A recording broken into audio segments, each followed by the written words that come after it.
It was strange. There was no birdsong. A passenger pigeon flapping its wings was the only natural sound, and yet I heard something distinctive in the distance. There was a cough, a human cough.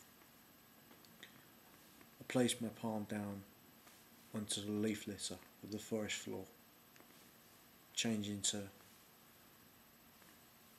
Albany colours of autumn and fall. I pressed my body down, my chest on the ground, into the marksman's position. There the brown bess, heavy, unwieldy. I looked down its sights, the gunpowder already primed. In my forage bag, simple things, some smoked fish, some cheese and some bread I had stolen off of the French colonial militia.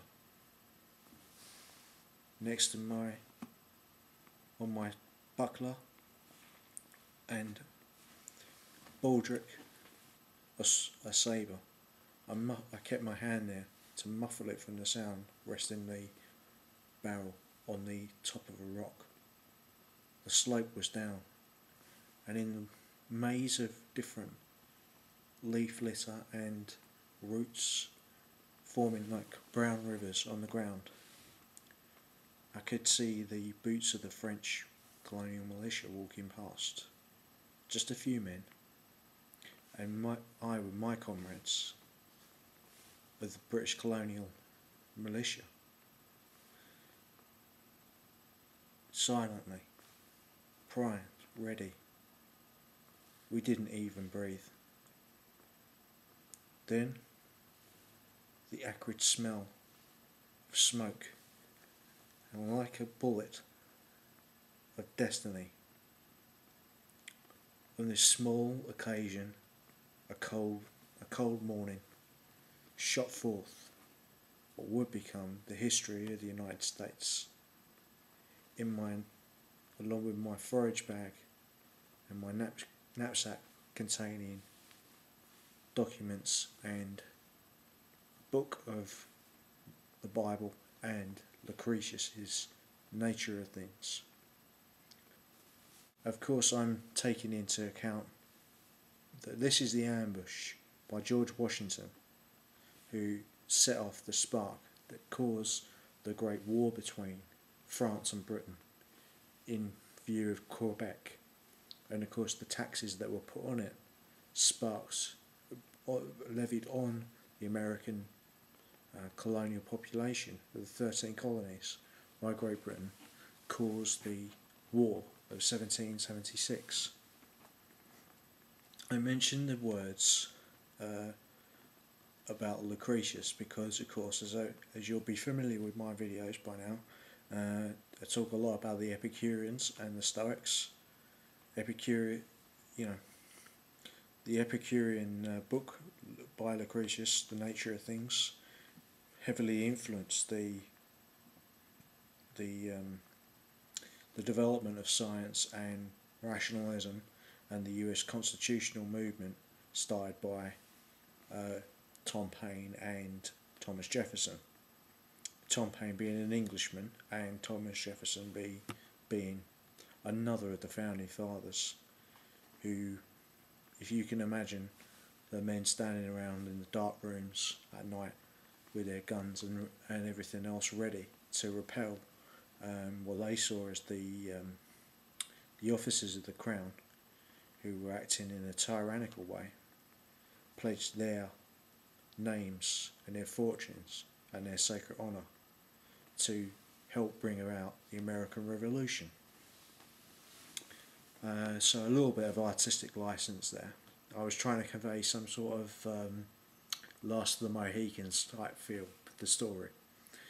But skipping forward beyond all the different problems, the elements that became the Republican Party were already there, Modern Republicans would not recognise much of what the Enlightenment Epicureans, the Tom Paine and Tom Jefferson wanted. You know, they would certainly think of in terms of Ron Paul would understand where they were coming from, but of course he has his own economic views. As a famous American president said, no house at war with itself can stand. You know,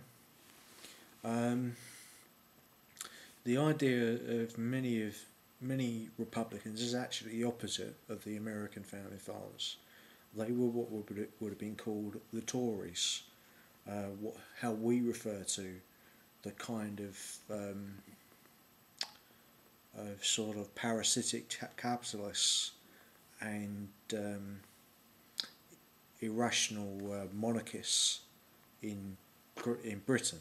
You know, the Tories were not always in the American War of Independence typified by conservatism. They were mostly, in Tom Paine's book Common Sense, referred to as those who were traitors to the American cause and loyal to the crown. Now, American radio today, talk radio, still refers to conservatism in the American strand that is most dominant today in the Republican Party, which has some other elements attached to it now, as being those people who had a disagreement with the King, George, you know, Mad George, about how America should be governed and everything else, but not necessarily with the idea of kingship and of a strong authoritarian power, which obviously to somebody like Ron Paul is going to be an extremely disturbing idea, especially because of the foreign influences and the intellectually authoritarian and some totalitarian ideas that are in the confederacy of ideas, and I don't mean the ones south of Dixie, the Dixie line, but the confederacy of ideas that make up what most people see as the Republican mean. You know, an idea which recreates itself and evolves over time to remain relevant. Of course, as I said before, we all have our own free will, and we can choose to believe or not to believe in those concepts, you know, and that is why the like every tree has roots, many different roots, and a central trunk, a central concept. There is also branches off all the time to form other ideas. But some of the most central ideas about Republican, the grand old party as it's referred to, of course didn't really crystallise until the American Civil War. Toryism, as an American conservative royalist mean, you know, concept and belief system, and maybe there is also a lot of Puritanism in there. The idea that those people who went on the Mayflower, although they were a very small minority,